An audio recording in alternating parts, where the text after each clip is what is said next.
It's high noon.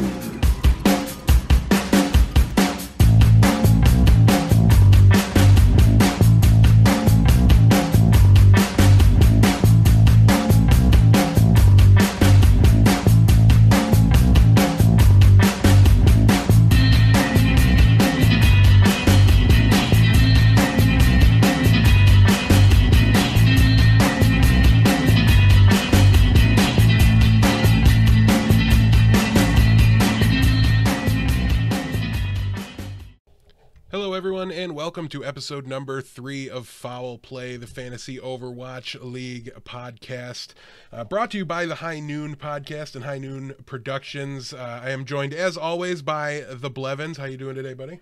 Hey, what's up? And, of course, Asmith with us again as well. How are you, sir? Man, I am so good I can't even stand it.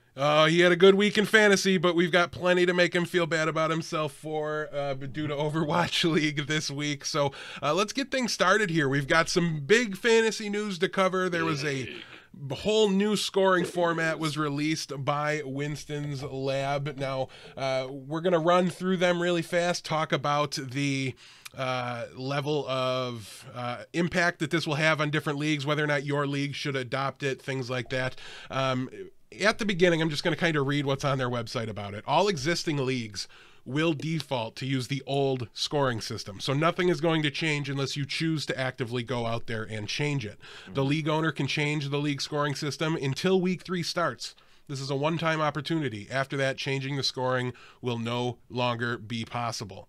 The one thing I don't know about this is that I'm not 100% sure whether or not it's going to impact previous week's scoring, like results. So you might actually flip results of matches if you opt into this new scoring system. So be mindful of that. I haven't done it yet or flipped the switch on any of my leagues yet to know for sure if that's going to happen.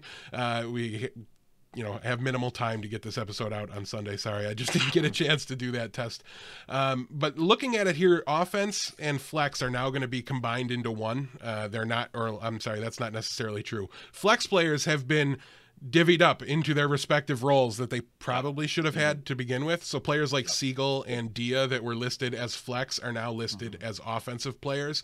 Players like POCO and other diva players, Swoosh, they're now listed as tanks because, well, they play tanks. So that change is going to make sense, and you'll see that going forward. You won't have any flex players listed there. Looking at the scoring differences now for offense and flex players, or offensive players, I should say, plus 2 points for a kill, minus 1 point for a death, plus 1 point for getting an ultimate, plus 2 points for getting the first kill in a team fight, and minus 2 points for suffering the first death in a team fight. The tank position will be plus 2 points for a kill, that's the same, minus 1 point for a death, that's the same, plus 3 points for getting an ultimate, that is 3 times as impactful as it is for a DPS player. We have plus 4 points for getting the first team kill in a team fight, that's twice as impactful as it is when it happens for an offensive player, and minus 1 point for suffering the first death in a team fight. That is half as impactful as it is for a DPS player. On the support side of things, we have plus 3 points for a kill. That is more than all the rest of them combined. So shout outs to Zenyatta players on that particular stat category. Minus 1 point. Jonak is going to be a good one. Yes. Yes. And minus 1 points for a death. That is standard across all positions. Plus 3 points for getting an ultimate. That is the same as tanks. And again, plus 4 for getting the first kill in a team fight. Again, big shout outs to the Zen players. That will be big as well. Minus 2 points for suffering the first death in a team fight. That is the same impact that a offensive player has. And so again, that's more impactful than it is when it happens to a tank. Makes sense. The tank's job is to initiate and jump in. They should be punished less for dying first. Also for supports, you get plus 2 points for resurrecting a fallen teammate. Praise be to Mercy players. They are now back and can be played in fantasy, so that is phenomenal news. Obviously really happy about that. My initial thoughts on the scoring system is pretty straightforward. It's better. There's some pitfalls here and some issues, and I'm going to have Blevins and Asmith kind of walk you guys through what's going to happen with the valuation of players. But the one thing I do want to say is everybody's kind of going to be asking themselves right now, should I change this for my league? Should we be using the new scoring system? Listen, I think that is a question you all need to answer for yourself, and I would do your best to talk to everybody in the league, maybe get a Discord DM group going, something like that, where you guys can all communicate with each other and make a group decision. Some people might not want to use it, but might not care a lot. You know, they might not be, horribly against it. And then, listen, we have that really competitive experts league, we called it. We were very, very adamant we don't want to change the scoring system. Like, we did draft preparation based off the old scoring. We did a lot of work and put a lot of thought into it, all based off the old scoring system. So to switch it for that league doesn't make any sense. It would be, catastrophic to the outcome of the league, I think, and to the amount of effort that we put in. It just wouldn't make much sense.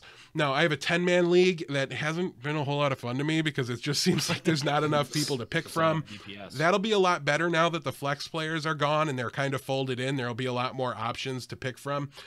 So that'll help as well. You might, you won't really have the option to wait and see, but I think you just need to make a decision for yourself. Generally speaking, though, I will say this. If one person in your league is adamant that they don't want to change it, don't change it. Don't force something that somebody is really, really passionate about or really, really, betted in about, because they put effort in. It's reflecting their time. And if they're a regular fantasy player, this is a cardinal rule. If a commissioner in a league changed a scoring setting in any league anywhere, like everybody would instantly be in an uproar and they would flip out. All the fantasy football podcasts I listen to, they yell and scream about how, no, you can't do that. That's a commissioner abusing his power. You should find yourself a new league. Don't play in it anymore.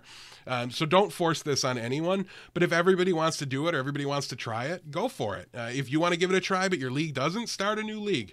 There's no reason you can't pick one up in the middle of the season and start playing. It's a long season and there's no playoffs on the format. So you still got plenty of time. I'd say you could start a league going into stage 2 and still have a really, really good time with it. So don't be afraid to just start up another league and use both formats. Make up your own mind which you think is better. Generally speaking, though, I think the new one's better, but just wrong to force it on people in leagues that have already existed. Now, Blevins, talk to us about the impact this is going to have on the support players here now that they've got a new scoring system. Right. Obviously, with the exception, there's a handful of players next to. Obviously, my XL hat that I never take off, brought up first. He was a monster in the old system.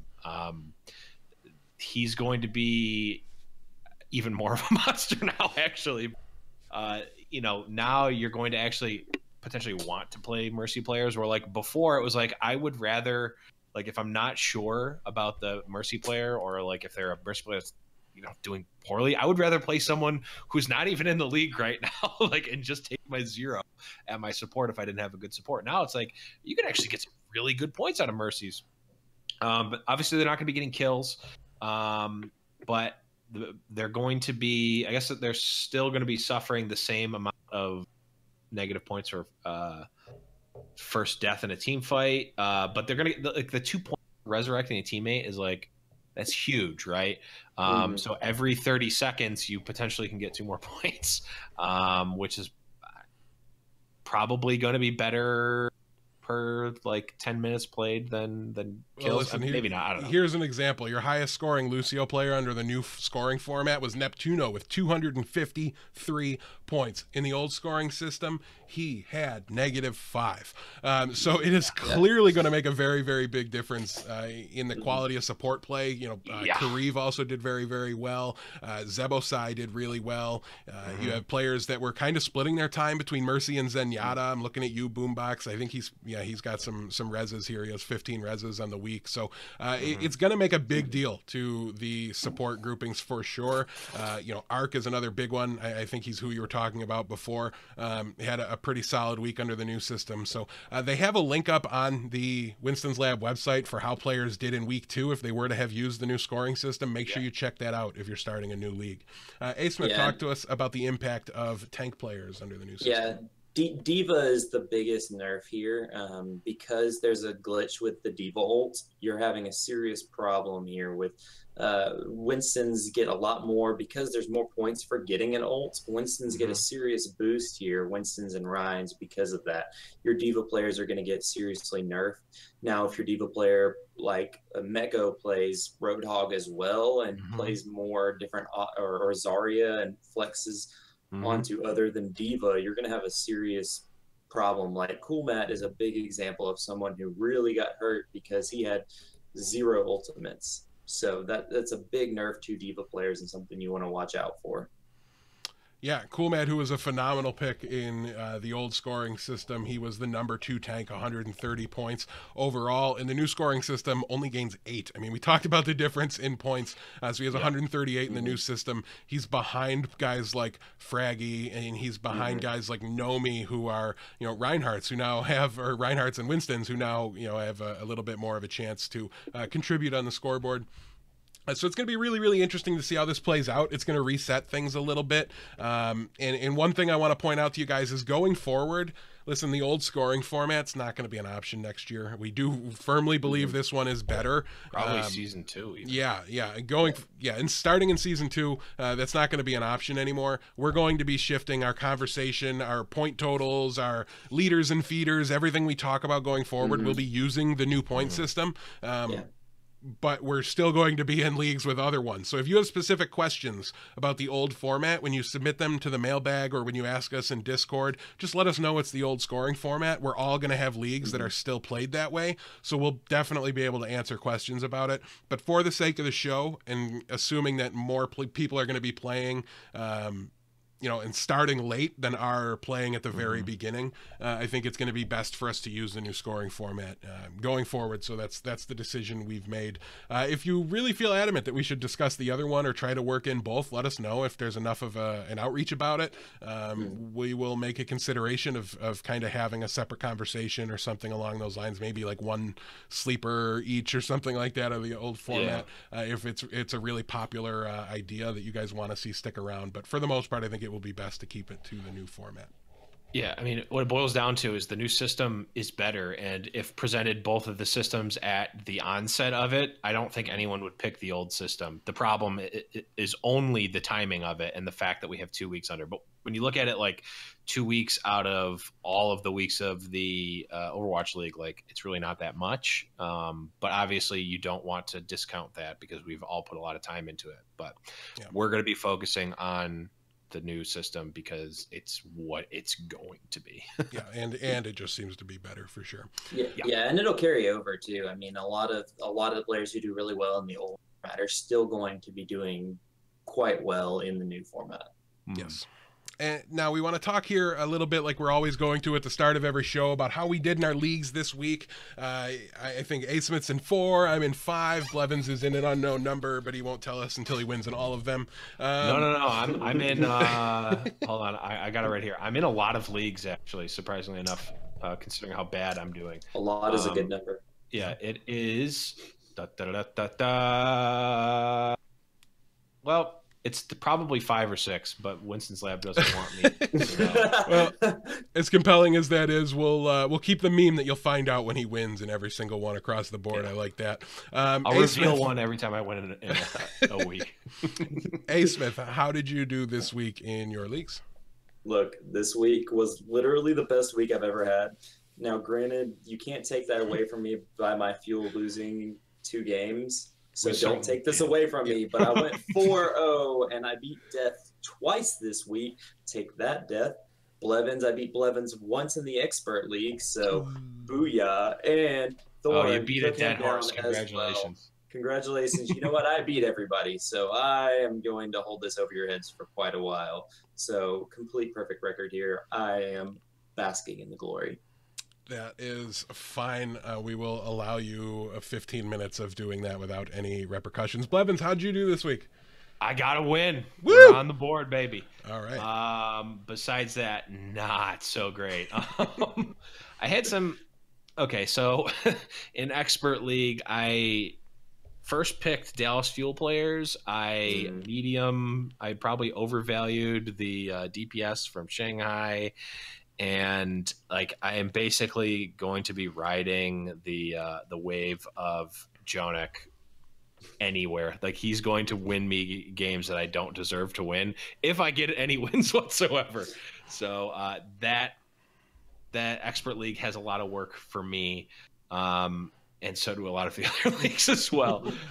It's worth noting that I do the weekly picks too, and I did all red. I think I got top 100 in the weekly picks. So I think I got like 67th or something in the weekly picks, and I was up to, before the last day, I was at like I think rank like 18 or something. So that's pretty cool.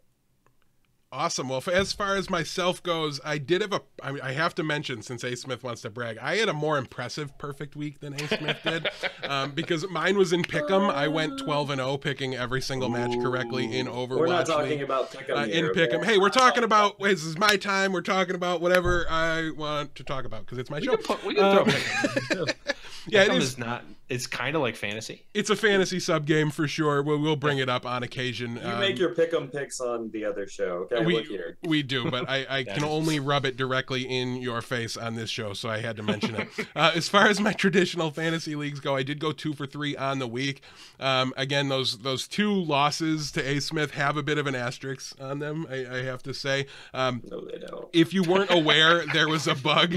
There was a bug at the beginning of the week, and it's just an unfortunate side effect of a brand new platform. I've never been a part of a platform launch. It did impact a lot of leagues negatively, but there's really nothing to be done about it, so no reason to focus on it. But some players were not able to trade or make free agent acquisitions, things like that. So we learned a lot about rosters this week, like how bad Fissure was going to be, and I just didn't have a choice in some leagues. Just like, here you go, Fissure, figure it out, because I couldn't make any changes. So I'm hoping to get him back on track, but just anything to discredit Asmith a little bit for his week.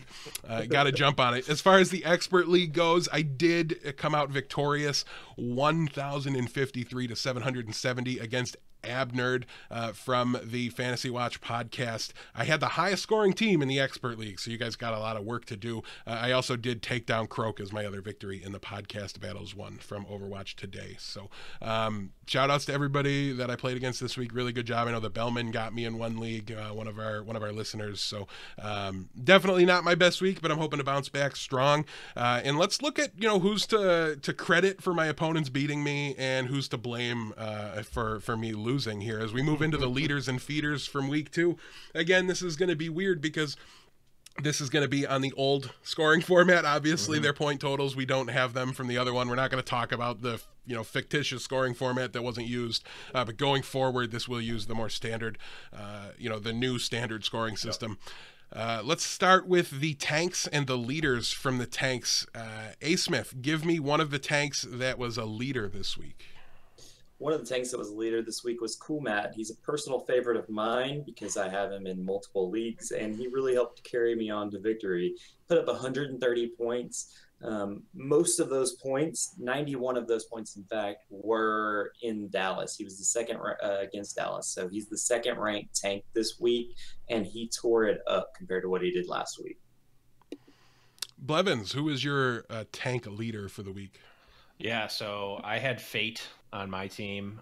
He had 106 points, number 5 on the week. LA Valiant had a rough week, but he was still pretty consistent. He wasn't if you compare it to last week where he had 70 something points, like something unbelievable for a tank last week.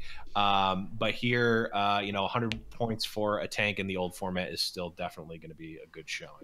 Yeah, and there's a couple of his teammates that make it into the other section of our list. We'll talk about more on that soon. So it's just good to point out players that can put up good fantasy totals and be consistent for you no matter what the matchup is. The matchup proof is the term that we'll use for that going forward. We're talking about that soon. Maybe we'll talk about that right, soon or shortly. Or sureforely. Okay. Yes. I'm done. Yes. I'm done. The tank I'm going to go with here for the leader was Gesture with 108 points. He was number 4 in the week, and he's a name that we thought would be, kind of thought would be up there, but maybe not that high up there considering he sat out 3 maps in one of their matches. So again, even with limited time, Gesture looks to be the clear favorite for playing time going forward, since they brought him back in a closer match to finish it out, and also put up a really good total, top 5 on the week. And considering he sat out, I think that's pretty impressive and warrants inclusion. For supports, we started with Asmith before. Let's start with Blevins this time. Who do you got for a support leader? I mean, obviously I'm taking Jonik for 100 reasons. The first of which is that he's on the best team in the league. The second of which is that he was number 1 overall. And the third of which is that he's going to remain number 1 overall for quite some time with the new scoring system. He might be number 1 overall just in the league, not even just in supports. Maybe that's pushing it, but he's going to be very impressive. He had 85 versus the Valiant alone, which is insane, against a match that was closer than their other match.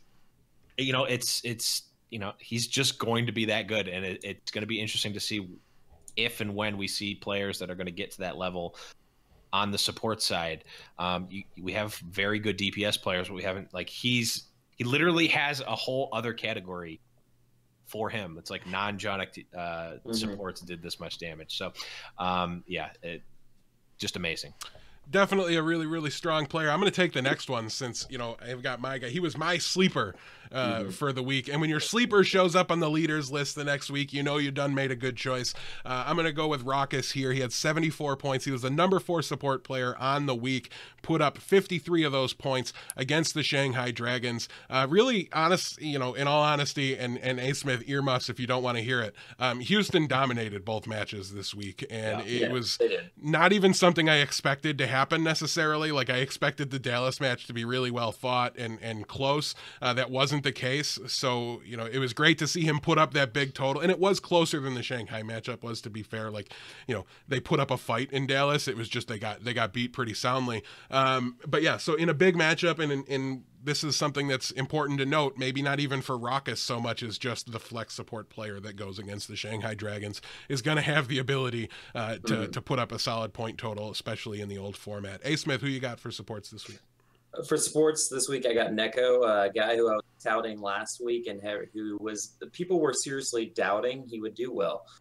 He did very, very well. He scored 62 points. He was number 5 support this week and almost double the number 6 support. He did very well. He was in the last tier of good supports, I would say. The rest were very medium to lower. He did put up most of his points in the second. He put up 51 of his 62 points in the second game against Shanghai. Or not Shanghai, against San Francisco. Yep. Yeah, Shock. And that game went to 5. It was a really close game, and Neko really clutched out. He's a really good player. I would continue to look at him in close matchups. He will do very well for you. All right, and moving into the DPS leaders for the week, I mean, this one was pretty obvious. It was a bit of a surprise, I think, on the overall. Not a lot of people expected a ton from this pick, and that is Carpe of the Philadelphia Fusion. Had a huge week. He was the number 1 overall player, regardless of position. Obviously, that's almost always going to be a DPS player, but 339 points, almost double his output from week 1. Unexpected. It hit everything on the list that you want from a leader. Like, this was the perfect candidate for this. So I'm going to snipe the easy selection and then let you guys, take the road less traveled. Asmith, who do you got for DPS here? I got Baby Bay. He is the guy who carried my team in the Experts League. He's one of my big players, and he put up 302 points. He was the number 2 DPS this week. And he had a consistent match in both games. He put up 136 in his first game and 166 in his second. looked a lot more consistent than he did last week. Last week, he looked really rough, and I was really questioning whether I really wanted him to be that good. He put up 187 last week as opposed to the 302 this week. It was a big step up for him, and that's good news for Baby Bay owners. He's going to be a high draft pick player, I think, overall as the season wears on. He's going to continue to do well. Such big performances from those last two. Carpe, because of his performance, sits at number 2 overall as a scoring leader for the season. Baby Bay sits at number 4. Blevins, who's the third DPS leader for the week? Yeah, it's going to be Logix here. Logix was one of the ones where there was a lot of mixed emotions coming into the league. I don't think anybody would have bet that we would be mentioning him in this particular section this week. No one would be guessing that we'd be talking about him. But he really came out. I mean, he had 32 more points than Tvik, which screw me for picking. Okay.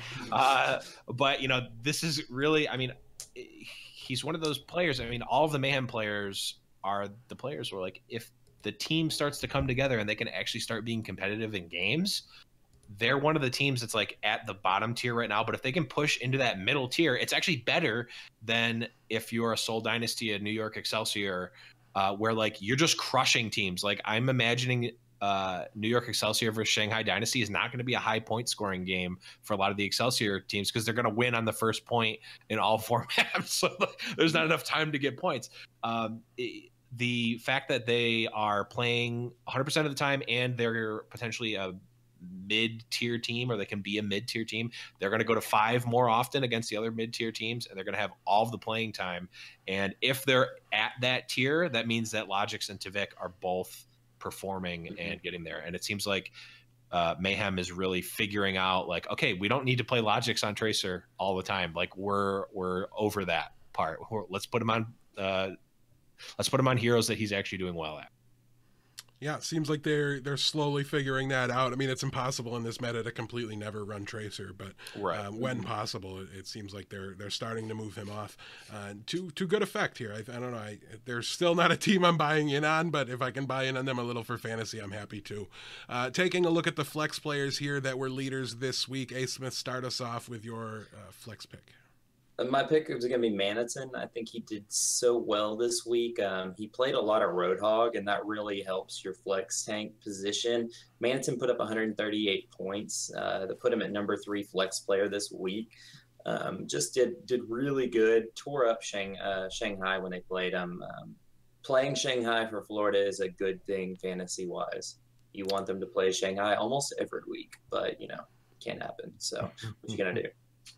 Yeah, that would be definitely nice. Blevins, talk to us about the next guy here for the flex leaders.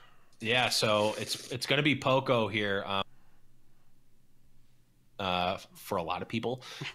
I don't know if a lot of people would have picked POCO for anything very often, and I can attest to that in the undetermined number of leagues that I'm in. He was a free agent in most of them. And I, were it not for the trade thing, might have gotten him in more leagues. I did get him in a couple.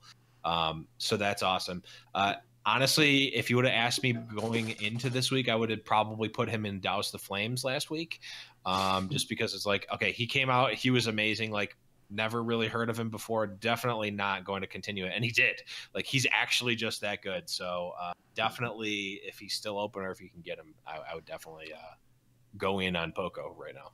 Yeah, and to quote Doa here, gotta catch them all, POCO, man.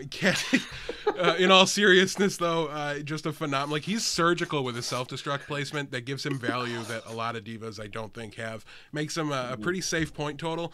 Looking though, again, diva players are getting hit by the scoring rework, so the value on POCO is going to drop a little bit in our conversations. But if you're in an old scoring format, he's still going to be a very viable kind of like DPS 3 substitute kind of player from the flex spot, which I think is really important. But no matter what scoring format you use, he's actually going to be a tank now going forward, which will make him a phenomenal choice as a tank because his points in the old format will be really strong. So if you're not changing, keep high value on POCO that you're not going to see reflected, I think, going forward. The last leader from week 2 for the flex position, I'm going to give it to Kalios. Number 5 on the week. He's kind of one of these guys that the reason I want to talk about him is because he got all the playing time. Note did not come in. I think we have a clear decision here about who the flex tank is going to be. So unfortunately, the high noon bump did not extend beyond the preseason for Note, but Kalios should benefit, and he'll be a not in some bad matchups. Like if they're playing against 2 Korean teams one week, maybe you won't want to use them. But in some good matchups and in some favorable matchups, which unfortunately there will be those for Boston. Not quite as low on the standings as I was hoping so far, but they're gonna be all right. And Kalios will be a decent role player here, a decent fill-in. If anything goes on with your roster, you can use them.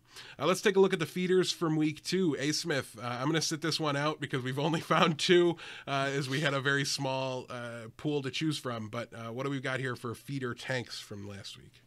Feeder tanks, most of the tanks ended up doing exactly what we thought they were going to do. PSHEW was the one exception there. PSHEW put up only 43 points. That puts him at the 14th best tank in the league this week.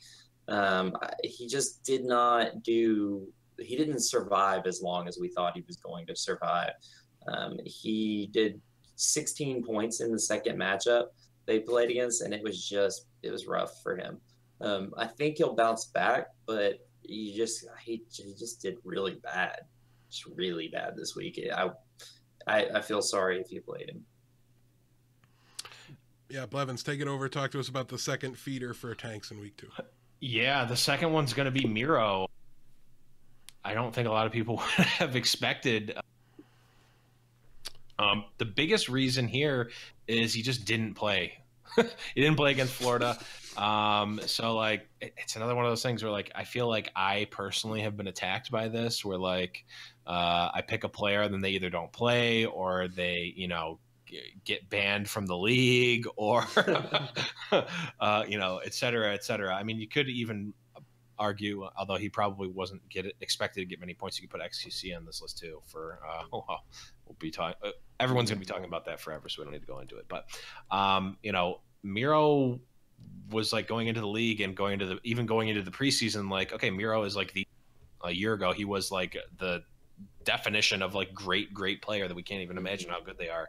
And now it seems like a lot of people have caught up to his Winston. His style of Winston is kind of not necessarily figured out, but it's played around now because other Winstons are playing like that. So his aggressive style is not really paying off as much, and it doesn't help that they're just sitting him against Florida. So Seoul is almost turning into what I expected London to be, where it's like, okay, are they just going to randomly bench their players? Ugh, not a good feeling. Yeah, I think we have to expect that going forward from the Seoul players. They have a matchup against Shanghai this week coming in. Listen, I expect Jaehong, if he's ever going to sit, right? And he might not. Like, I think Jaehong and Fleta have a decent chance of being permanent auto plays just from the sake of, like, they want him in that MVP race. And I do think they're thinking about that.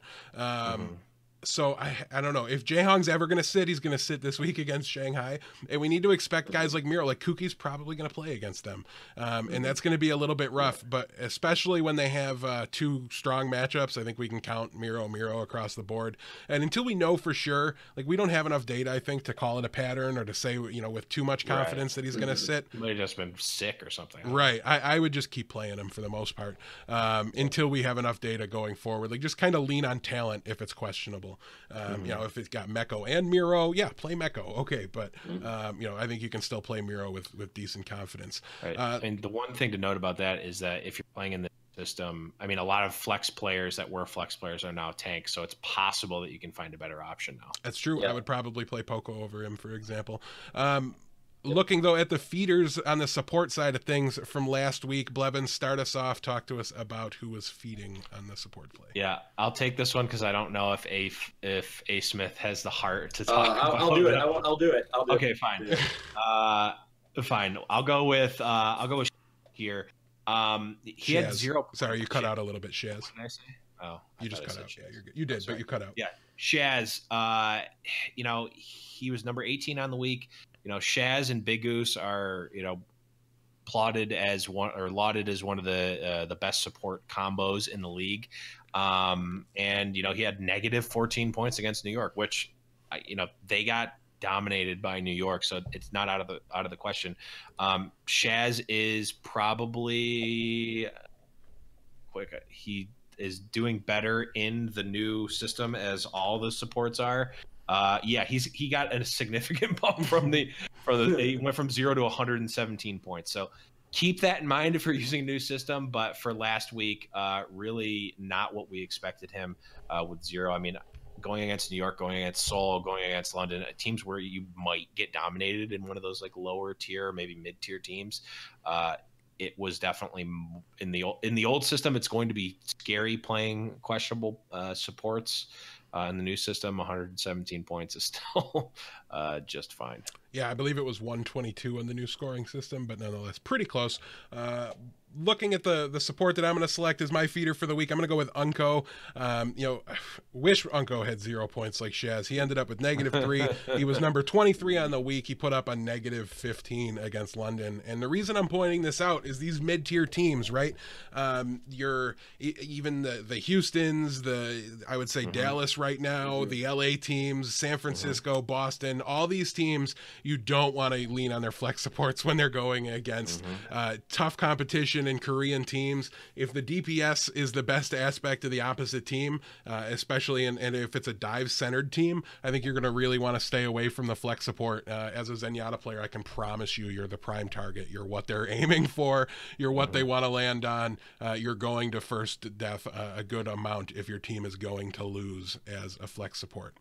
Asmith, who do you got for feeder supports for the week? Try not to get too depressed when you talk about it. But look here. I can't get too depressed because the reason this guy was a feeder is because he didn't even play in one game. So therefore, I think his whole team was feeding. But, what are we going to say here? It was Harry Hook. He didn't play at all against Houston. 0 play time. Therefore, he got 0 points in that game. But he did end up with 16 points, and that was all against the London team.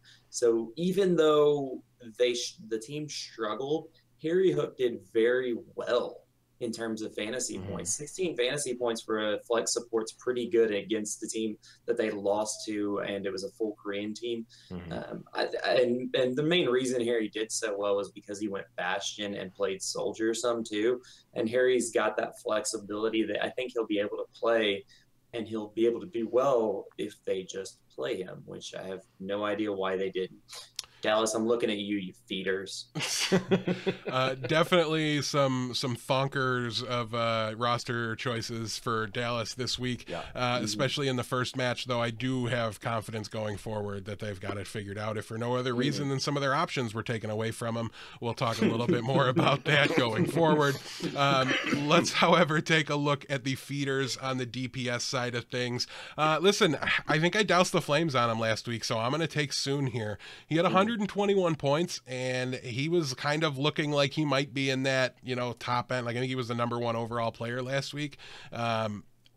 He number 18 in the week this week. It was a rough week for LA. They're definitely going to have brighter days ahead. 121 points doesn't absolutely kill you, but for example, in our expert league, he was a first-round draft pick. He did not perform at a first-round draft pick level this week, so he's going to be the one that I'm labeling a feeder. I forgot what order I'm supposed to go in, so Blevins, why don't you hit me with another one here? I mean, we'll transition nicely here into #1 draft picks getting screwed over, and I'm taking this one from Asmith because I don't want him to be too depressed. Effect here, 129 points. Again, it's a similar story as Soon. Like, you're not going to break the bank at 129 points for a DPS slot. However, you might break the bank if that's your best DPS slot, which in my case, it's not with Soon specifically, but with Taimu and with Tavik, where like that ballpark is Tavik did significantly better than that, but that ballpark at the top end of your DPS is not going to win you matches, as I can attest to personally across multiple leagues. And like Effect was one of the ones where it's like, we're thinking like win or lose, Dallas is going to play Effect and he's going to get points, and with that mentality, 129 points is not what we're expecting. I don't think, like, at the level that I'm guessing Effect was drafted by a lot of people, 129 points is definitely a feeder, where even though 129 points might not necessarily in and of itself be feeding. Yeah, it was a little bit of a rough week for Effect, who, just worth pointing out, he got absolutely, by game plan by Houston, shut down and turned off. He only put up 43 points in that matchup. And listen, we can talk about why until we're blue in the face, but at the end of the day, it happened, and now there's a blueprint out there. It's going to be harder to do when Taimu's out there with them, but nonetheless, they have a plan, they have a blueprint. It's going to be it's going to be interesting to see if any other teams are able to kind of eliminate him from a matchup as effectively as Houston was able to this weekend. Asmith, now you can on earmuffs and talk to us about our last DPS feeder of the week. Effect really hurt me, man. It was brutal. Feels bad, man. Time move sitting out didn't help me. Nope. Anyways, not the point. Okay, next player is Silk Thread. He only put up 58 points, which is really, really rough if you were leaning on him as a starting DPS. Flex and tanks would have scored better than him. He put up that gave him number 26 DPS in the league, and Agilities had 103, which Agilities didn't even get more playing time than him. I'm pretty sure Silk Thread played more maps than Agilities did. Silk Thread just didn't look as good, and that's a problem. In the first match, it was Agilities map 1, Silk Thread the rest of the way. In the second one, it was Silk Thread map 1, then like Agilities, Silk Thread, or something like that. It was much more split. Yeah. So, they went to 5. Agilities and Silk Thread look like they're very similar on the talent pool. And that's a problem because you don't know who's going to play. When you've got two players that are both very good and they can both start over another, and it looks like Valiant hasn't even decided who they're going to play, I would be very leery with Silk Thread. He can really hurt you, and I think we might see him on the feeder list multiple times after this week. Yeah, our expectations have to change. I think the shift in playtime is the biggest news here. You can forgive a bad week and still try to use them and get value from them, but splitting time makes both of them almost completely invaluable. I would rather own Agilities right now, but it's really, really close between the two. Moving on, though, this is the part of the show where I hand the reins over to the Blevins, and he's going to kind of throw back and forth to myself and Asmith to discuss the different teams and their matchups going forward in week 3. So, Asmith, take it away. Or not Asmith, but Blevins, take it away. Mush! So we're going to start with the Atlantic Division. You are cutting out pretty bad, so maybe I will have to. Okay, no, I got it. Okay. I was too far away. We've got London and Dallas. We've got the Boston Uprising playing against London and Dallas. 5 different maps they're playing on Thursday and Saturday. DeathBlow, take it away. Yeah, so the Boston Uprising are an interesting team. They kind of are what I thought they were, right? Like they had a really interesting placement game against the San Francisco Shock, and I don't know that it was decisive, right? Like we haven't decided who's going to be the better team by the end of the season, but I think we know kind of where they sit right now, and it's the lower half of the league. They've got matchups against London and Dallas. I still think Dallas is a better team than Boston, despite the struggles that Dallas is having. Boston does have a map advantage. When we look at the maps that London has to worry about, they've got 7. When we look at Dallas, they've got 7. So there's a bit of an advantage. I'm going to use my players as normal, right? Like my DPS players are completely fine. I'm running away from some of the other guys, but on the overall, I'm going to call these kind of a slight negative in matchups and just kind of play the people I normally would. Yeah, no real argument there. Next up in the Atlantic Division is the Florida Mayhem, who are playing against Houston, and the Valiant. 7 maps for them. They're also playing on Thursday and Saturday. Asmith, what's the scoop on the Mayhem? The Mayhem, they looked a lot better this week, but it was because they were playing Shanghai. Overall, they didn't look that great against the other team they played. I don't remember who it was. Seoul. They played Seoul, and they got stomped.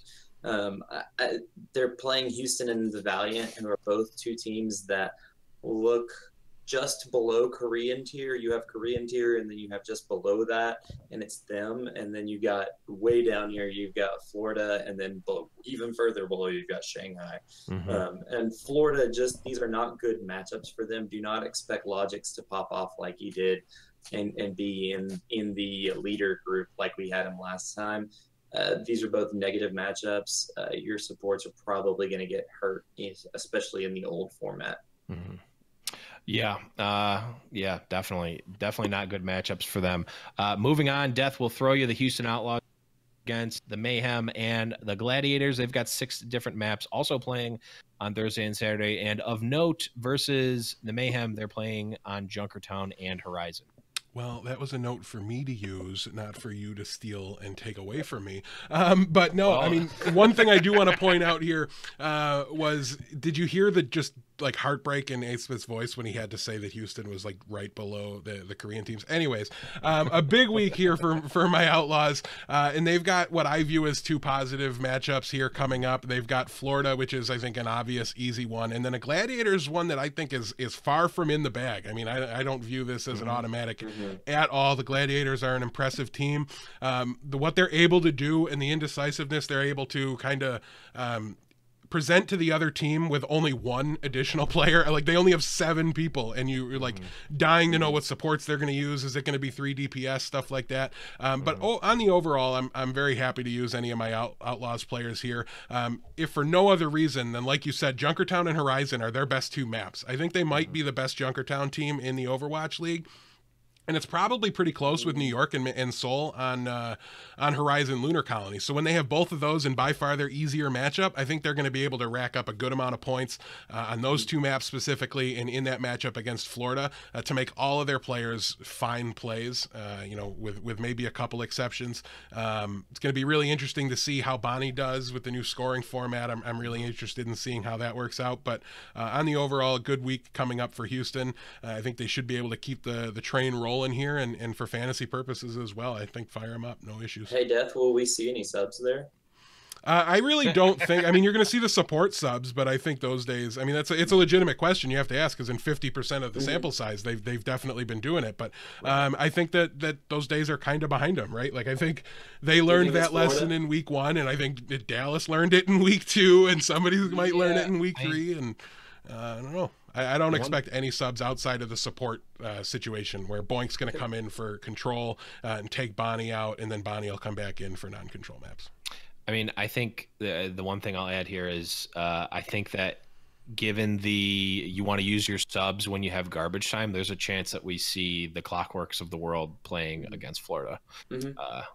It's possible, but we didn't see it against Shanghai, so I think they want to get that stuff behind them. The one that's a big maybe, though, is you might see Mendo, right? Like, they might want to get him some airtime, so if they're up 3-0, we might see them thrown in that last map for sure. That could definitely happen. Let us remember that they were 0-2 going into the Shanghai game. They needed a win. Yeah, they did. They needed a get-right game just as bad as Dallas needs one right now, so...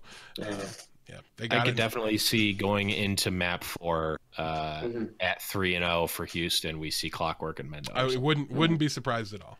So keep that in mind. Although we might see a map 5 against Gladiators, so that kind of may counter that out. But let's move on to the London Spitfire for Asmith. They're playing against the Shock and the Uprising. 7 different maps for them, playing on Wednesday and Thursday, so consecutive days. What's the lowdown on the Spitfire? Look, the Spitfire look great. They looked like a really good team. Other than the Valiant game, a little shaky, but I think they were making too many subs there. They were trying to get those players in. I mean, they had the "Start Rascal, you coward" sign. So let's not forget, I think they're feeling a little peer pressure from the fans. However, this is an easy week for them, all things considered. San Francisco and Boston are near the bottom tier. I think these are going to be games that you really have a legitimate concern about their starters playing. Fisher and Rascal probably will see playing time. I would if you needed points and you don't have any other options, Rascal might not be a bad start this week because of the bad lineups or the bad matchups they have. San Francisco and Boston just have not looked like they're world beaters, and I think London has. And I think London, if they flex their muscle a little bit, they got time to put Rascal and Fisher and maybe even some of the other ones in that we haven't even seen yet this season. Yeah, the other thing I would note is that Spitfire has not seemed to be as completely and utterly dominant as teams. So that even though that they may win 4-0, they don't seem to be like these first point full holds where you're like not even getting a chance to get points. Yeah, they haven't rolled people, but they also had tough competition. Yeah, for sure. So that'll be an interesting one as well. But we'll move on to my team, obviously. Excelsior playing against Philly and Seoul. 8 maps for them. They've got the Thursday, Friday matchup. Death, what's the lowdown on XL? All right, and I mean, do you want to take it? Like, it's your team, so I feel like you can't. No, go for it. All right, so New York, obviously, you know, they've got a huge plus matchup here in Philly. Philly's looked better than I think a lot of people expected them to. They look like a really solid, middle of the road, very competitive team. New York should not have any issues there. And then this is the big one, right? Like, this is. Yeah. The headliner. This is the biggest match of the week. New York against Seoul. It's a clash of the Korean Titans. In easy, I think for a lot of people, it's a 1 versus 2 scenario. It's no worse than a 1 versus 3 for anybody. You know, there's not a lot to compare these Korean teams yet, right? Like, and we had this conversation when we were talking about my power rankings, where how do you fit these guys in? And there's exactly one common opponent between a lot of these Korean teams. Like, there's not been a lot of crossover yet, so it's going to be great to see them clash against each other. On the overall, though, I'm going to call that an even matchup and say that New York has a positive matchup on the day. They're not going to be outclassed by Seoul. We don't need to worry about anything crazy like that. Nobody's going to get, you know, dominated in this one. It might even go to 5. So I think there's a lot of positive outlook here. The one thing I will say is that only 3 of 8 maps appear to be Pine maps, so I no longer have any room for optimism that Pine is suddenly going to be playing a ton. We'll get the final answer to that against Seoul. Like, if he's in for every single map, then they have an A team and they have a B team, and they just don't want to show their A team very much to keep the film off of it. So we'll have to wait and see exactly how that plays out going forward. But on the overall, Mecco's probably the best fantasy tank in Overwatch League, especially on the old scoring format. You've got to use them, and you know, your guys like Libero, because he splits, you've got to bring him back some, devalue him for that. But listen, if you're using them, you're fine to use them here. You don't have to be scared of Seoul by any means if you're a New York SPB sat out twice for Pine instead of Libero. He did, yeah.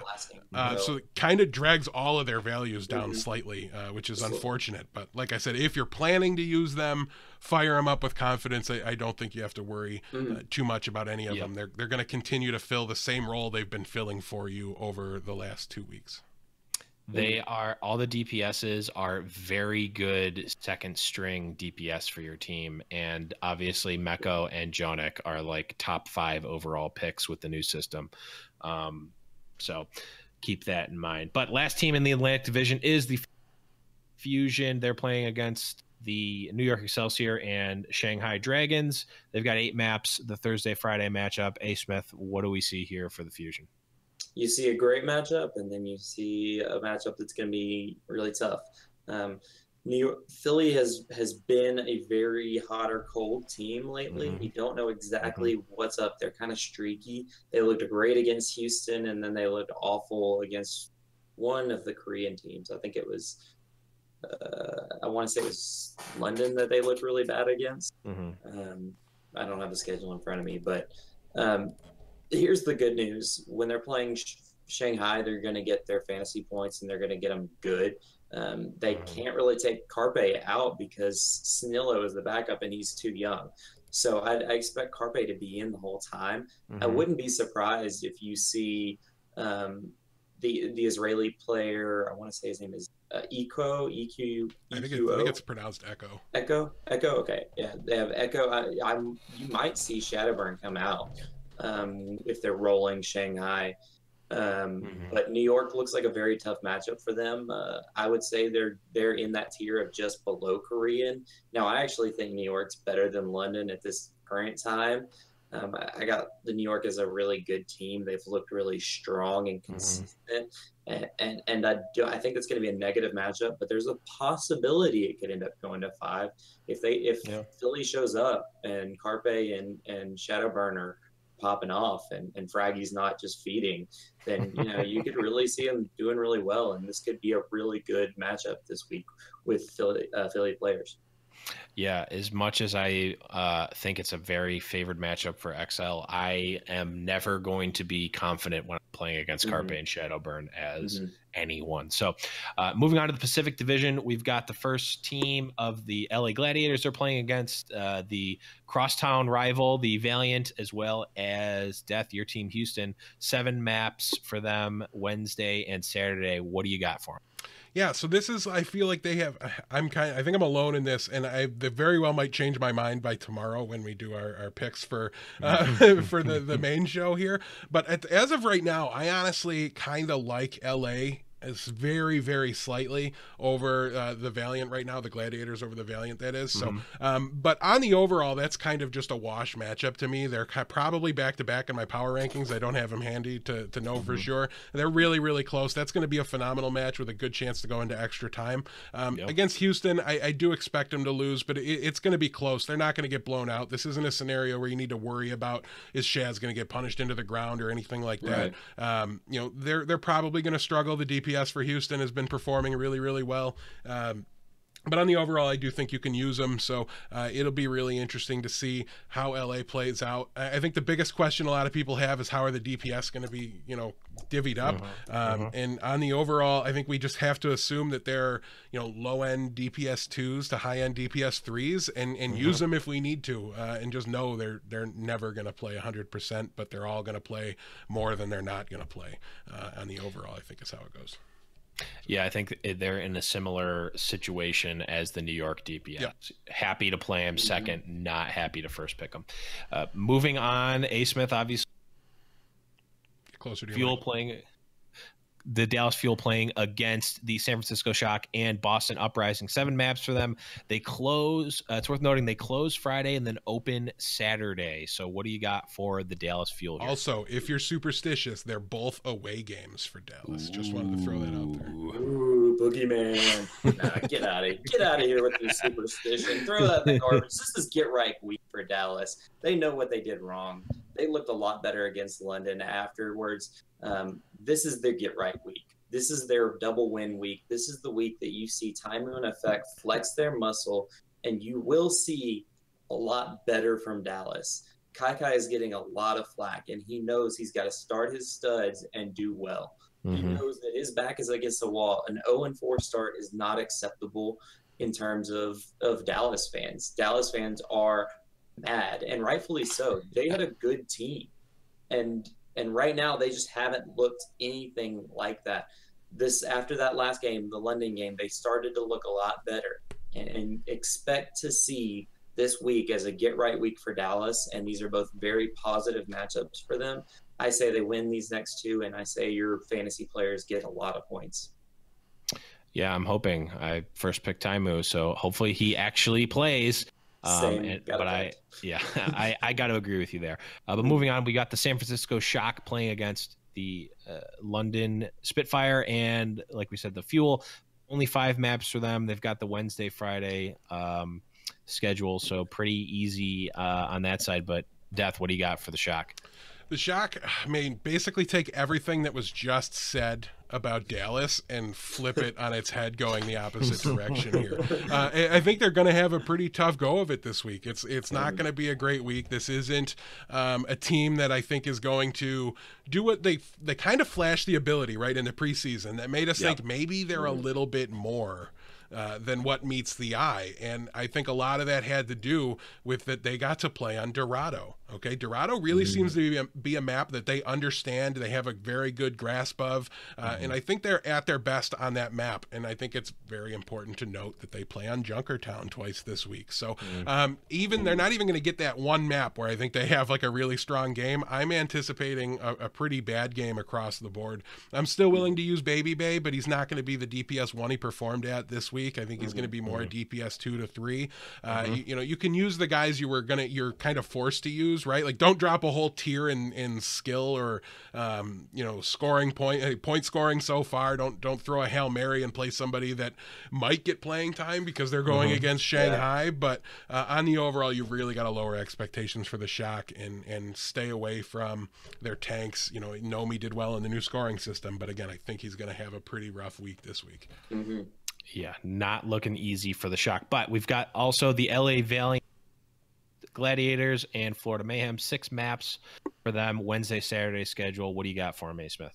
Look, I actually disagree with Death in the fact that the Gladiators and the Valiant are as close. I actually think Valiant's a lot further apart than Gladiators than people think.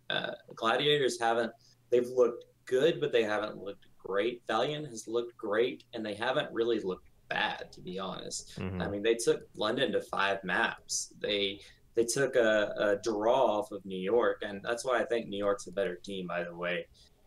The way they played, but Valiant's had a tough schedule and they've looked good throughout. Mm-hmm. I think Valiant's going to flex their muscle this week. They've got the Gladiators, and I think it's not going to be as close as people think. I wouldn't be surprised if it's a 4-0, to be honest. Yeah. And that's good news for Gladiator player owners, or Valiant player owners. Sorry. Mm-hmm. Your Valiant tanks are great tanks. They do well throughout, so you better start their butts. Yeah, it's also potentially worth noting that the inter-city rivalry might stoke some flames there, kind of like it did for Houston last week. It seemed like they really brought their, I think a lot of things led up to it, but they really brought their play up against Dallas, and they crushed them. Smith, they crushed them. Had to bring it up. But moving on, we've got Seoul Dynasty playing against probably their easiest and hardest matchups, respectively, with the Shanghai Dragons and New York Excelsior. 7 different maps to choose from, and Wednesday, Friday schedule. Death, what do the Seoul Dynasty have in store for them? Well, we've already kind of talked about the fact that it's going to be rough to guess who's going to play and who's not going to play against the Dragons. So I think if you're talking about somebody that, I think you lock and load Fleta. I think you lock and load Jae-Hong. I would be a little iffy on Miro and lean towards a better option if I had one. But again, if you're going new scoring format, you got to be worried about the Diva downgrade. It's going to be an interesting one for sure. But honestly, it's just the sub problem that really is the only thing, making me shy away from them. All the starters are going to be in there against New York. That's got incredible, 5-match potential there.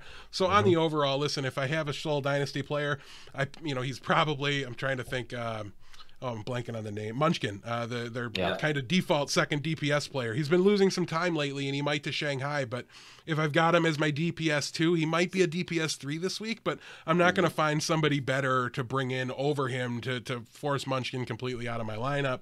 So just, use him like you were going to use him, with the exception of maybe Miro, and expect a hell of a match against New York. I'm really, really excited about that one. I'm pumped. It's on Friday night too. Everything. It's going to be awesome. Great day for it. Everything. It was a really good one on the schedule this week.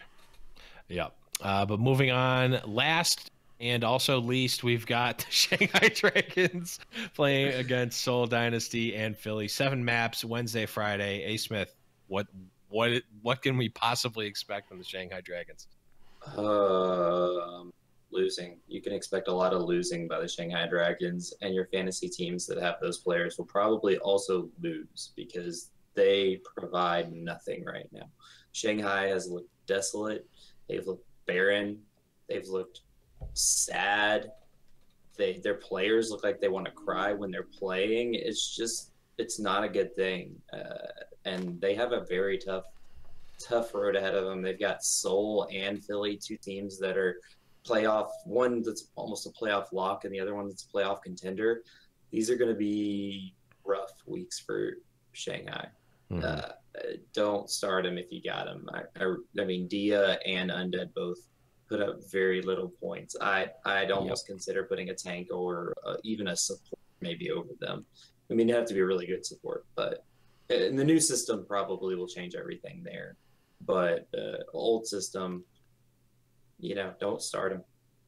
Worth noting real fast, they did show Dia on Widowmaker temporarily, so it's almost like they're almost ready to make the switch back and see how that works, but not quite yet. Until they do, just stay away.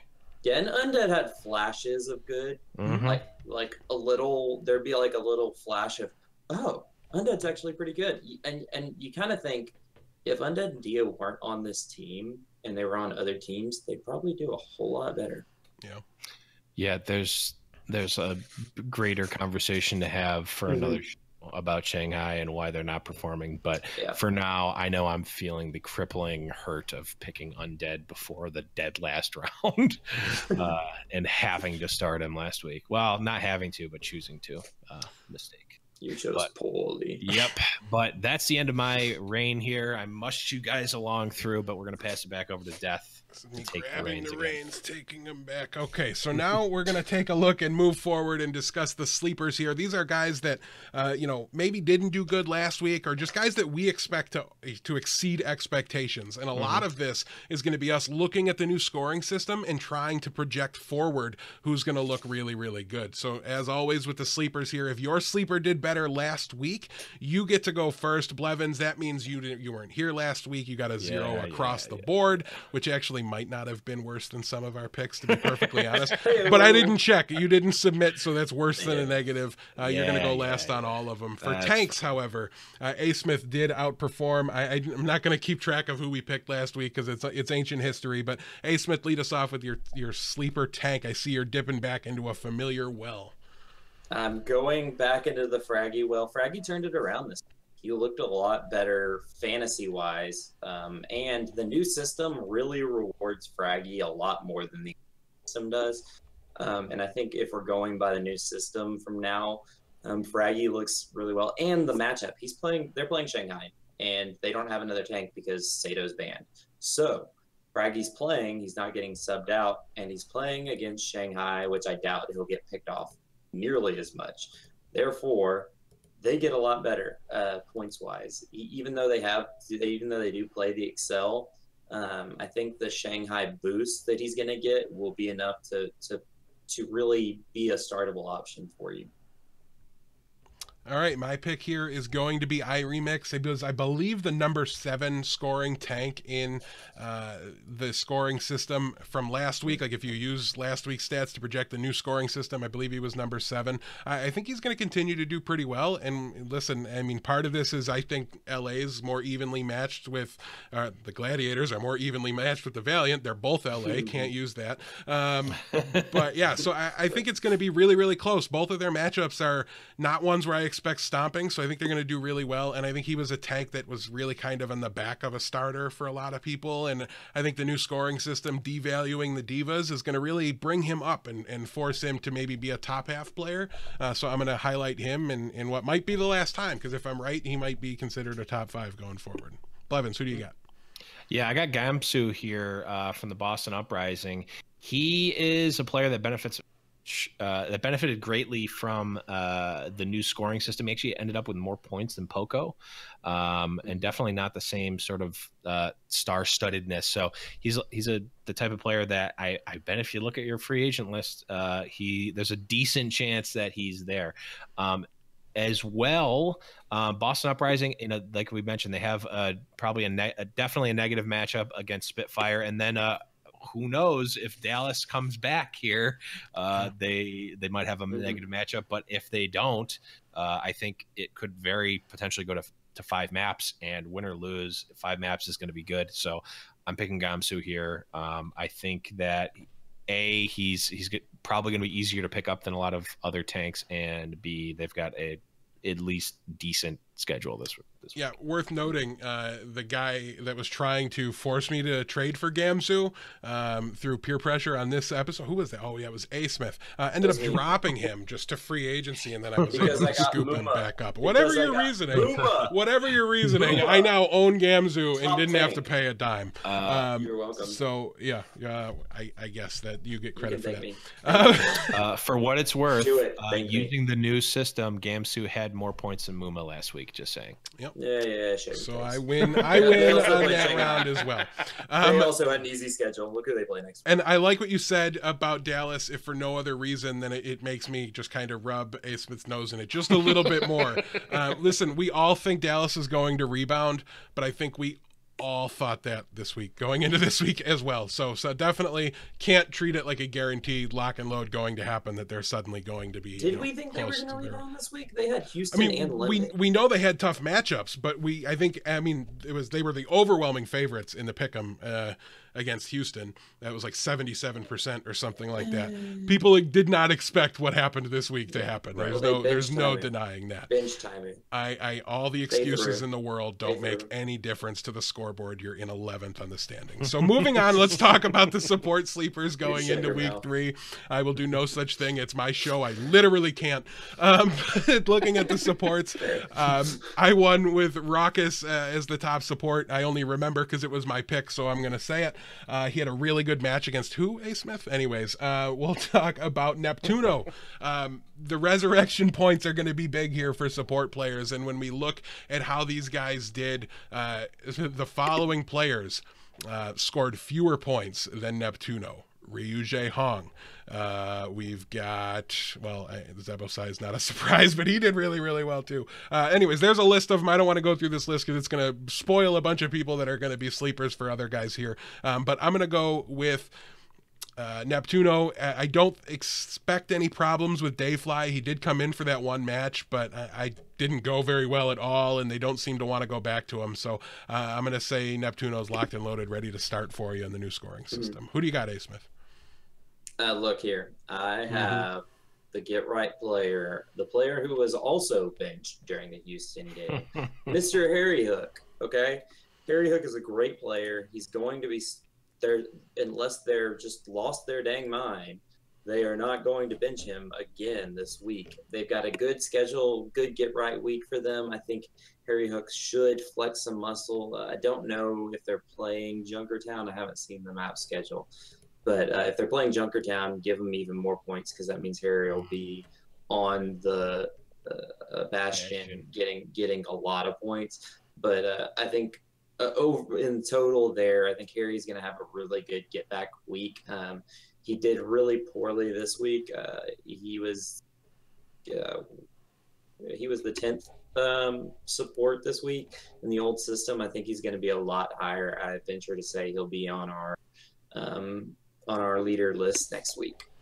Could very well happen, and he gets 3 points per kill now. So the amount of time he spends on Soldier, even if he doesn't have Junkertown in the map pool, it's gonna help him quite a bit. Blevins, who do you got for a support sleeper?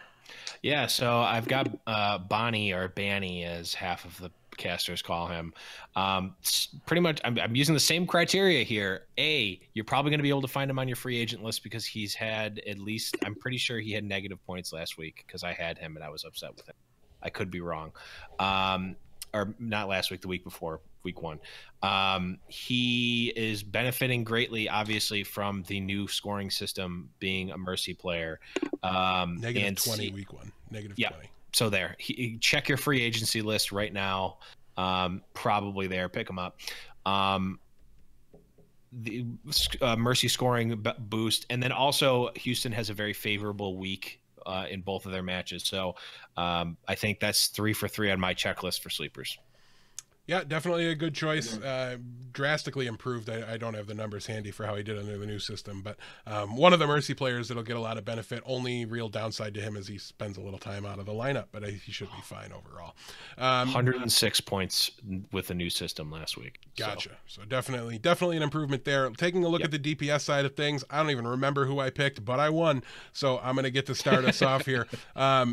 Asmith, can you earmuffs again? I don't want you to hear me say anything good about Dallas. But listen, we've talked about the get right game. Shut your mouth. I'm gonna take effect because I don't think you're gonna be able to shut him down when Taimu's out there, and I expect Taimu to be out there all the time. So give me effect. I think he's probably gonna be the better of the two fantasy wise. Listen, the Widowmaker is a big deal. Like, it just matters a lot to their point totals. So give me effect this week. I'm gonna start him with no issues whatsoever. Asmith, who do you got? Look, I've got a player that most players didn't start this week, didn't start last week, and probably or regretted starting. But I think due to schedule, Rascal looks like he might get a lot of playing time. They played him twice this week, and he ended up putting, I want to say, he played one map the first game, and then he played 2 maps the second game and put up 71 points. And that's pretty decent for playing 3 maps. 71 points is pretty decent. So I venture to say he's going to play more than that. He'll probably end up playing 4 to 5 maps. I think maybe more, maybe less. You don't know for sure. But if you're really wanting to roll the dice and you have a really, really bad matchup where you have a Shanghai Dragon player, I'd really consider playing Rascal. I think he's going to get a lot of playing time this week. They've got an easy schedule. Excellent, and that's going to move us through and allow... Oh, Blevins, you got to get one in here, too. We need a sleeper on the DPS side of things. You seem to be picking in the same vein as me. Who do you got? Yeah, I got Taimu here. Same almost the same exact reasons as in fact. The one caveat being that Taimu has said publicly, like, he's been sucking, essentially, is what it boils down to. He knows he needs to step up. And I think that, Effect is a leader in game and a skill leader, but I think Taimu really needs to step up in a lot of ways, and the FOWL will follow him. If Taimu is doing well, I think the rest of the FOWL fall into place. Now, granted, it works the opposite way, where if he doesn't pan out here, the FOWL do very poorly, but I think that's one of the hallmarks of a sleeper, is that it's somewhat of a risky pick. He could go, he could really flounder here, or he could really shine.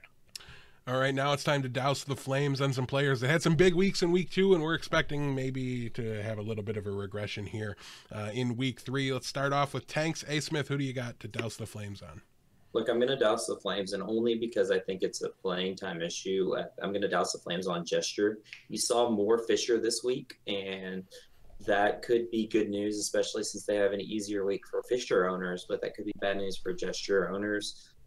I would really kind of slow down and maybe not auto pick him if you have another player who has really good matchups and will probably get more points. Another tank player, I might consider playing him over Gesture, just because this is such an easy week. I think you're going to see more Fisher this week. Yeah, definitely could be the case, and I'm going to go ahead, and it's going to hurt my heart a little bit, but it's got nothing to do with anything other than the scoring system. Coolmat was the number 2 tank this week in the old scoring system, and in the new scoring system, he's like number 10. So I think the diva change is going to, well, it's not a change about divas. That was always the case, but the change in the system ends up devaluing divas. So I think we need to step back. I think I was wrong when I said I thought Muma was higher ranked than Coolmat last week. I would have flipped that, and I will still flip that for the traditional old scoring system, but for the new one, it's got to be Muma over Coolmat here. So douse the flames on Coolmat. If you've got tank options, you might have a better one. So take a look. Blevins, you're cheating here with your douse the flames. So go ahead and douse them. Yeah, I'm cheating, memeing. This one, obviously not as big on this week. Actually, not really relevant for this week, but it kind of goes back to the week before, and potentially, were it not for a lot of things that happened, could still be a discussion here. XQC. That's enough. We're going to talk a little bit more about him going on, so I'm just going to jump in and cut you off there before that conversation lasts too long. Let's take a look at the supports and douse the flames on them. Asmith, who you dousing the flames on in week 3? Look, I'm going to douse the flames on Shaz. Shaz did really well in week 1. He put up 57 points. And then week 2, he put 0 points. But, people are going to say, oh, well, they played a Korean team. Of course they played a Korean team, and he did really bad. But he didn't do that great even in their other game. And then they've got a really tough schedule this week. They're playing against the Valiant, and they're also playing against Houston. I think those are both negative matchups for him. I venture to say that Shaz is going to get pounced on a good bit. And I think he's going to get beat up this week. I don't think he's going to have nearly the amount of points that we think. Now, the new system, it might change it, but I still think he's going to underperform this week compared to what you would expect from a star player. All right, Blevins, why don't you step in here and go with the next support to douse the flames on? Yeah, so I've got Raucus here. He did really well in the system, and then also would have had almost 200 points in the new system. However, he's not playing Junkertown as much. I believe they played Junkertown both matchups last week. So him being that Bastion player on Junkertown, with him giving the extra points for the kills, definitely going to lead to him having a lot more points. Not the case here. It's also possible that they, if they just roll over Shanghai, not having enough time to get points, and they probably still will, but he might not. So I'm not as high on Raucus this week as I was last week, but he's still going to be a fine pick. Yeah, just because he was an exceptional sleeper choice last week doesn't mean he's going to continue that, right? It was part of it was guessing at an anomaly. Listen, you just don't get to play against two teams quite as bad as Shanghai and Dallas every single week, right, Asmith? I'm going to choose. Lost 2 games. 2 fantasy fights to beat those. Check them out. Oh man! All right, it's nice to see you children fighting over. It's never going to get old. I can only hope Dallas continues to flounder for next week's episode. But moving on here, I'm going to go ahead and say Neko. Listen, he was the number 5 support this week. Doesn't have favorable matchups this week. It's not going to be that good. He still might be okay. I don't necessarily expect him to be negative. I thought he's been a standout player for Boston, but on the overall, just a little bit of a too steep of a hill to climb here. So let's go ahead and douse the flames on him. Last, let's take a look at the DPS. I'll start us off. Listen, Baby Bay did great last week, and much like with Neko, it's just going to fall off a little bit. It's not quite going to be there. Matchups far more difficult. I'm just taking a step back on Baby Bay. He's a really good DPS too. I don't think he continues to live up to the DPS 1 hype that he did this week. Blevins, who do you got? Yeah, I got Carpe. Listen, bad matchup against New York Excelsior. They're going to know they need to shut down Carpe as well as Shadowburn in order to have a decisive victory there. And then they've got a matchup against Shanghai. But again, I'm still on the board of like they get first point holds. They just completely destroy them and not get enough points not have enough time for Carpe to rack up the points. I'm not seeing it. Even if that Shanghai thing is a little high in the sky, not really relevant, I think that they're not going to win against New York, and the reason for that is that they're going to shut down Carpe. It's a good pick. I don't think Carpe is going to be a number 1 overall DPS type of player, so definitely a good pick. Anytime a player doubles their point total from the previous week, something's up. And we talked a little bit in the past about regression to the mean. That's what's going to happen here. He's going to come back. I really like that pick. Asmith, you have another regression to the mean candidate here to douse the flames on for DPS. Who you got? Logix is my pick here. Logix played Shanghai. Hey, and shocker, his point totals went skyrocketing. And guess what? He doesn't play Shanghai this week. He plays Houston and the Valiant. And I think both of those teams are going to be shutting him down. I think you're going to see the old Logix, and you're going to see a Logix that barely gets – he might get over 100 points total fantasy, but I just don't see him racking up any more than that. He's not going to go over 200 this week. Yep. You can write that down. All right, that's going to end the Douse the Flame section. We've got one more section. I don't think we did it last time, but this is a keep drop trade. I'm just basically changing the order on the segment from a different fantasy football podcast. Actually, they go keep trade cut, I think is what they call it. So it's just very, very, it is better, but in the interest of not directly stealing it, let's go with keep drop trade and talk about some big name players, or at least some frequently asked about and talked about players, and what we think you should do with them. This one, probably not much of a drop. I'm just going to throw these at one of you guys, by the way, and then talk about a couple myself, but we won't do kind of back and forth. We're running out of time here. So Blevins, talk to us about your boy Tavik, aka the Plupster. Yeah, the Plupster. This is one that I wanted to put out, get your guys' opinion on, honestly. Oh, okay. Well, Asmith, hit it then. Okay, Tavik. I think he's a good player, but I think he's probably a DPS 2, DPS 3, possibly even DPS 4, depending on the matchup. I think he probably, if I were you, I'd try to trade him for high value. But he put up 200 fantasy points this week, so his value will be higher because they played Shanghai. I would consider trading him to some idiot who doesn't realize that they played Shanghai this week. So if there's somebody there that will take him at a higher value, and somebody who will do well, someone I would even consider like Striker, Dreams, Casper, even Dante. I would try somebody like that and probably switch it up. Blevins, talk to me about Pine. Keeping, dropping, or trading? Yeah, this one, it really pains me. I want to... my heart wants to keep him, but I don't think you can. It's been made overwhelmingly apparent that he is not going to start. And you know, the team itself has talked about like not having traditional starting roles. Bare Hands has talked about that, about it not being the same as traditional sports. That's great. That doesn't help us for fantasy, so he's not going to be helping you out as much. Honestly, like, I think you got to trade him if you can get something for him. He's a DPS 3 at best, 4 maybe. He's not getting you points. If there was this category that gave you more points per 10 minutes, yeah, he's a top 10 pick, a top 3 pick. That's not the case.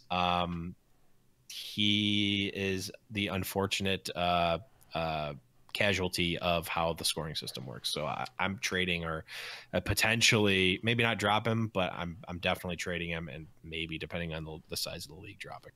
Yeah, I'll take the next one. The next one on the list here is Libero. He's in that same conversation as Pine because he's one of the guys that subs out for him. They do a good amount of back and forth with it, right? So they're all going to see a little bit less time. Cannot drop, I don't think, either of these two guys. Libero's like a DPS 3 to a DPS 4 because I think he's more likely to come out than SBB. To my eye, they look better at their best with SBB and Pine on the stage. So that doesn't always work that way with, you know, what the strategy is on the map, things like that. Libero's going to be fine, but if you drafted him in the first to second round, you're going to be disappointed. That doesn't mean drop him. If you can trade him, if somebody wants to give you, you know, a more steady option, but things are going to change with this team as the meta changes because the stage 2 comes along and there's a new patch. So I think these are guys you've got to hold on to. You know, you have the option of trading them, but Libero's one, unlike Pine, where you have the option to plug him in and play him as a lower end DPS player in kind of that 3 or 4 spot. Yeah, one quick thing on Libero is he put up 159 and 157 in week 1, and then 157 in week 2, and that was the closest you could get to consistency. Yeah, putting up over 150 points for a DPS, for pretty much always laying you in that late DPS 2, early DPS 3 spot. Yeah, you can have a lot of value if you're consistent and people can rely on your output total, even if the number's not super high. Blevins, talk to us about Undead and Dia. We'll just throw these two guys into a ball here, and what are you going to do with them? Get whatever you can take for them. Just, I got burnt real bad by Undead. Under 100 points for their starting DPS players. Both of them, I believe, had under 100 points. That's not something that you want for your that's not something that you want for your fantasy team, for your DPS slot. That's not even DPS 4 territory. That's like, I'm taking many supports and many tanks over that. So get them out of there. Get what you I guarantee you that there's better free agents out there, especially with the new scoring system. Get them out. Yeah, I'm holding Dia in the expert league, but I have no interest in play. I'm only holding him because he sits squarely on my bench, and I have no interest or need or want to ever play him. It's just kind of like a future might make a difference move if he ever gets the Widow. Maybe they bring in a new player, something like that. Yeah. So we have an interesting situation here. I mean, this one's really broad, but Asmith, talk to us about London players. Is there anybody you're considering dropping maybe because of playing time or anything like that? If you have like Hureg or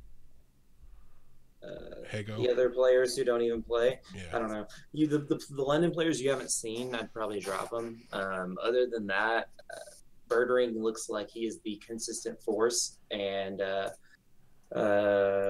Bedozin, they both look like the consistent players for London, the players that will almost always be in. And shocker, in the new system, they are the top 2 of the top 3 scoring players. You keep those guys, you pretty much start them every week. From there, you can be a little more hesitant. Profit's still god tier, so but the bottom London players, you got to dump them. Some of the middling London players that you're not 100% sure what you're going to get for them, I would test the trade waters and see if you could trade for them, or trade and get something better, something more consistent with. Yeah, worth noting, if you're looking on the free agent wire, Nuss was a player that was previously completely useless, and if you're going to the new scoring system, performed very well. Somebody that changed a lot that we haven't mentioned yet I want to bring up. Blevins, you're currently pretty mad at him, so talk to us about Taimu. Yeah, Taimu is another one that I want. But my thoughts are it's a gamble here. He has to come out big here, so that leads me to believe I'm going to keep him I'm going to keep him for at least another week in my expert league, if for no other reason than I'm too proud to trade away my first round pick for garbage. That, especially in that shark league where I'm very clearly the bottom tier. Listen, I think he's either going to have a stellar week and I'm going to have it paid off, or he's going to have a bad week and I'm going to lose anyway. So I'm keeping my chips on Taimu right now, though. On it, well, the problem with wanting to trade him now is that he had such a bad week that he looks worse than he probably is. So it's probably not even a good time to trade him anyway. Yeah, pick him up. Also, did you mean to keeping your chips on Taimu? Because that was a clever pun. Yes, definitely meant definitely meant to do a pun there and wasn't just an accident. Well then, well done. Asmith, talk to us about Fraggy. Had that -6 point week previously, almost 50 points this week. I think we know your answer because he was your sleeper, but what, any other notes on Fraggy here? Keep Fraggy around, and here's the biggest note is if you're in the new scoring system or your league's going to the new score system, Fraggy is a great tank. He is a really good tank. He's a startable. I think he's a tank 1 in the new scoring system, as long as he has good, decent matchups. So Fraggy is a great player. Keep him. Locked and loaded starting tank option, I think, under the new scoring system until Sato comes back, and then there probably will still remain that way, but there just becomes a little question. And the last one I'm going to talk about here, keep, drop, trade. I'll take it. This is XQC. The reason I'm taking it is because I have a little bit of a theory here. I think there's a very good chance XQC is done in Dallas. I don't know that we'll ever see him on the stage again for the Dallas Fuel. He is suspended until the acquisition window opens up, where they then have the freedom and the ability to move him, sell him off, do whatever they want with him. There's a very decent chance that he will not play anymore in this season. Because of that, I'm more than comfortable to just drop him completely. I see no reason to hold on to him right now. You can worry about trying to pick him back up again later if he ends up coming back. But at that point, we'll have how many games under their belt with POCO? They'll have started slow. They'll have got their groove back. Are they going to really want to make a change? I can't see it happening. Go ahead and cut XQC. Let's move into the last group here. I have one good theory for Dallas here. If you're listening to me, anybody, cut XQC, pick up Tonic. That's all I'm saying. All right. Shots have been fired in XQC's direction. I'm sure he'll stream his reaction to our words about him in no time. Moving on to the last segment here, we've got the mailbag here. We've got 3 questions came in. These are a little tough to come by, guys, so if you can do us a favor and look forward at your weeks and try to get some questions in for us, it would help us a lot. The Bellman asks, should I start Hydration or Munchkin week 3? I'll leave that one for you, Asmith. Oh, okay. Start Munchkin. I don't think he'll play the first game, but I think the Gladiators have a bad schedule this week for them, so I don't think he's going to do nearly as well. And I think Munchkin will play the entire time against New York Excelsior, and I think he'll rack up a good amount of points against New York. I don't know if they'll win or not, but regardless, I think Munchkin will be a great pick for that. He may not play the first map, so don't fret, but he might put up 150, 180 points the second game. So yeah, I think there's a better chance that Munchkin plays every map than there is Hydration plays every map. So don't disagree there. Blevins, for the Monkey Prince, pick 2, PSHEW, Muma, Miro, or Dia. He submitted this question before we had the new scoring system, so I'm going to go ahead and say answer for the old scoring system. Yeah, so not Dia, because he plays on the Shanghai Dragons. So my answer here is going to be Muma and PSHEW. Here's the reason. They are both going to be playing for sure, whereas Miro potentially is going to be sitting against the Shanghai Dragons. Granted, there's a good chance they're going to go to 5 against NYXL. I don't think that makes up for the fact that he potentially doesn't even see the field or see the stage against Shanghai, and then Dia is just not an option. Muma, great tank for Outlaws, and then PSHEW have they both have weeks where they could go. Let's see, Valiant is playing again. Oh, they're playing against each other, and then against Valiant. So yeah, no, I definitely sticking with that answer for sure. just based on their matchups alone. All right, and the last one was a second question from the Monkey Prince. It was keep playing Prophet or play the safer Libero. Got to keep playing Prophet here as I see it. Listen, he comes out on occasion for Rascal, not enough to really swing it. Libero, we know he's going to step out, but one thing you can do, and I don't have time to do it here to answer it, and I should have before we even went live, look at the maps, right? Because the maps Libero didn't come out, like if they're playing them all week, then you might be just fine. Like he might actually be better, but I do think with that tough matchup, I don't know, my gut tells me Prophet's the better choice. For now, I'm thinking of Libero as like a very safe DPS 3, and I've got Prophet as like a safe to high upside DPS 2 player. So I'll give you just so I can give you a differing opinion here. I think Prophet's a boom or bust potential. He's either going to do really well or he's going to sit, and I think Libero is a safe pick that he's going to get close to 150 points or so. So depending on if you're in a must-win situation or not. Yeah, right. Check. Depends on who you're playing against, I suppose. All right, well, that's going to wrap up this show. Taking a look forward at week 3, it is DeathBlow versus Asmith in the Experts League. So we have that to look forward to. Blevins will be going up against. Yeah, it's not going to happen. Your team's garbage over here, and I wasn't screwed over by trades. So I literally had the second highest points. Blevins will be. You had the second highest points. I had the highest points. So cool your jets. Cool your jets, bro.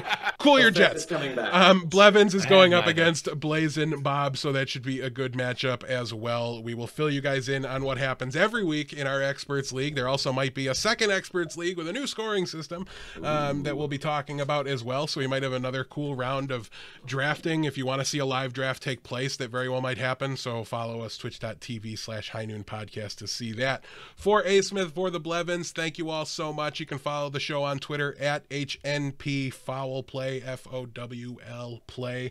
You can also check out the podcast website, highnoonpodcast.com, to get links to everybody. Asmith, tell them where to follow you on Twitter, because your link's not on the website yet, because I'm a slacker. You're a bum. Follow me on, it's at asmith_OW. All right, well, that's going to take care of it, guys. Thank you so much. We will see you all next week, and have a good time with your fantasy matchups in week 3. Got his boots and he put on his hat. He threw the coin away that same day. It's in his past and he's not looking back. He says, finding mine now, God's my way. He's not good, but he sure ain't bad. He'll make amends for the sins that he has. He says, I'll change